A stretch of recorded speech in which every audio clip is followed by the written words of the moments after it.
Coming out is a very personal and unique experience, but something I've noticed that's almost universal is we often end up asking ourselves, should I, or why didn't I come out sooner, or why didn't I see the signs?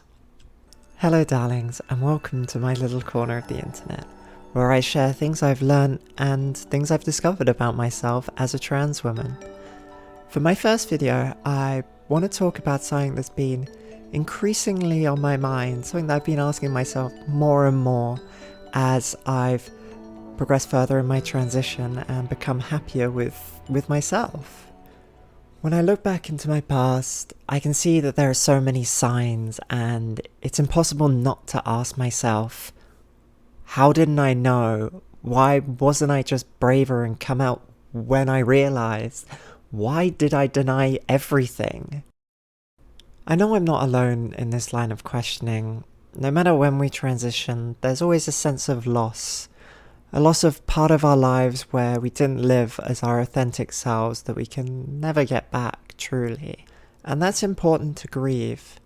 We can often find ourselves asking the question of what if or what could have been. And I think it's important to think through those questions, but equally we need to do it with the right perspective. It's far too easy to blame ourselves and think we're stupid when, well, now the answer's glaringly obvious. And obviously getting upset at ourselves or even angry is problematic. And so I wanted to share the things that I've learned in my experiences thinking through these things and looking back at my past.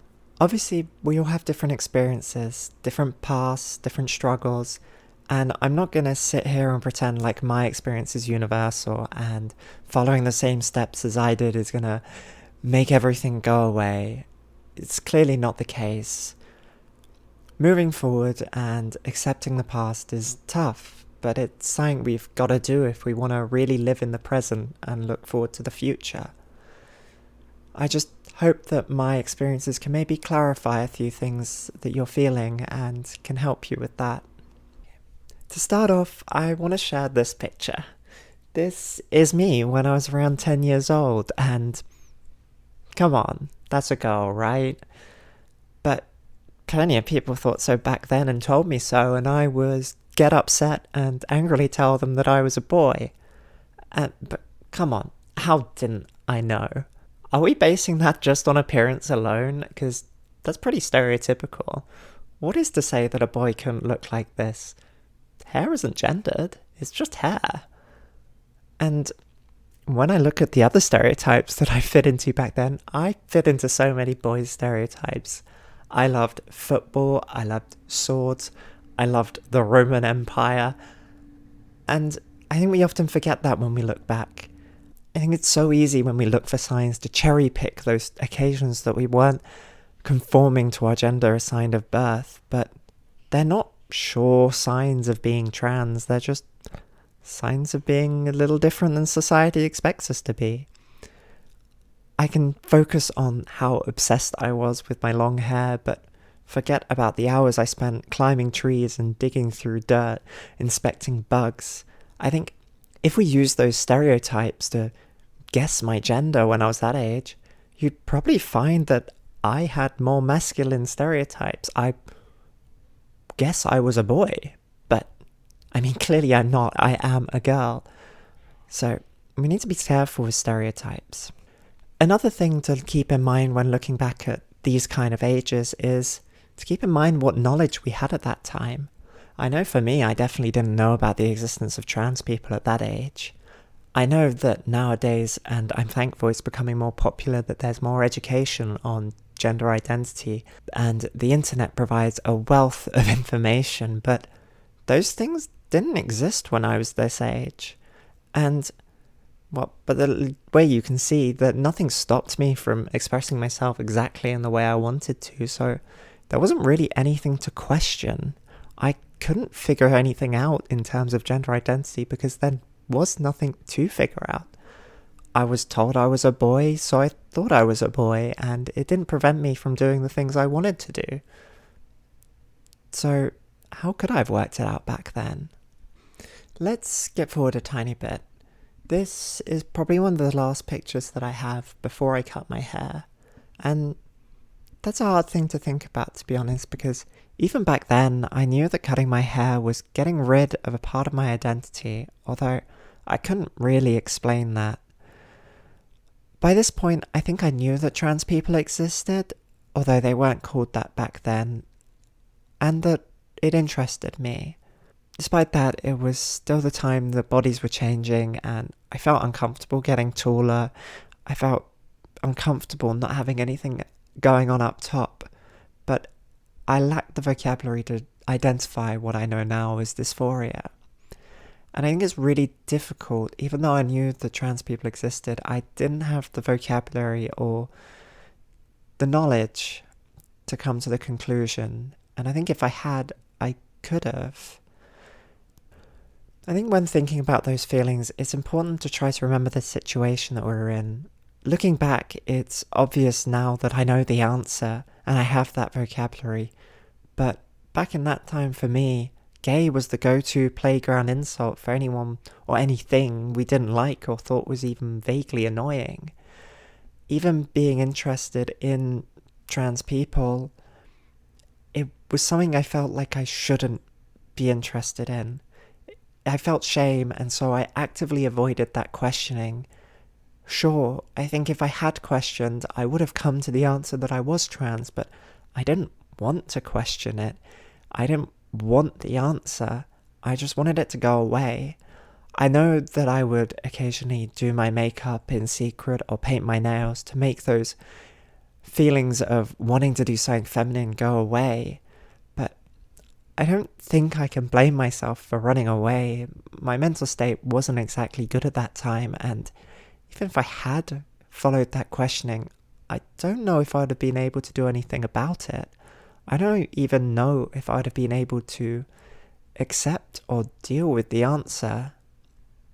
Now we make a bit of a jump to the opposite side of the situation spectrum. This is after I finished university.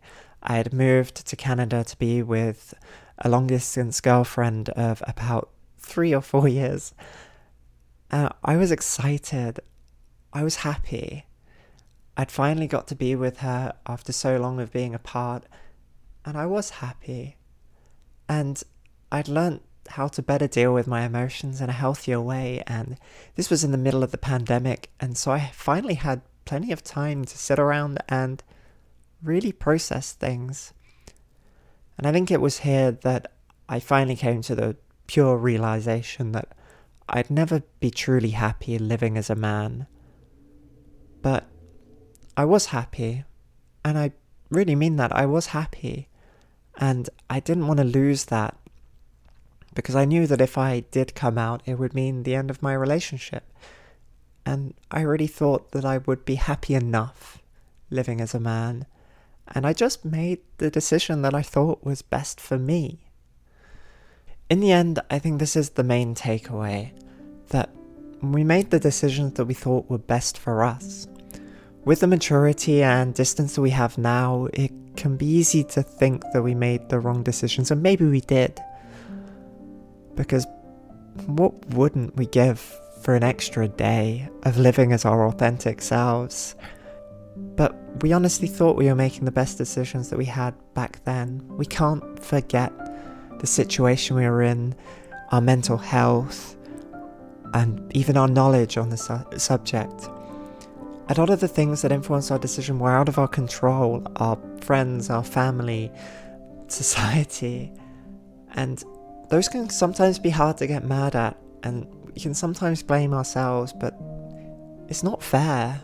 It's important to grieve what we've lost, but not get lost in that past and those what ifs or what could have been. We've got a whole life of experiences to live as our authentic selves.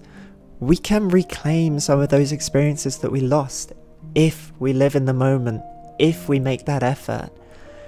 Being trans is a wonderful experience, even if it may not feel like it. It gives us a whole new perspective on the world and makes us appreciate things that cis people just take for granted. It is a journey, that not many people get to go on, and it is tough, but it's worth it. In the future, you'll look back and see all the progress you've made, and you'll be happy with who you are, becoming your authentic self and appreciating that journey, that life, more than I think any cis person could understand. So, to at least acknowledge the question in the title and another one I asked earlier, why didn't I come out earlier? Why didn't I see the signs? It doesn't matter. You made the decisions that you thought were best, and you can't change that. All you can do now is live your life to the fullest and make sure it's a damn good one.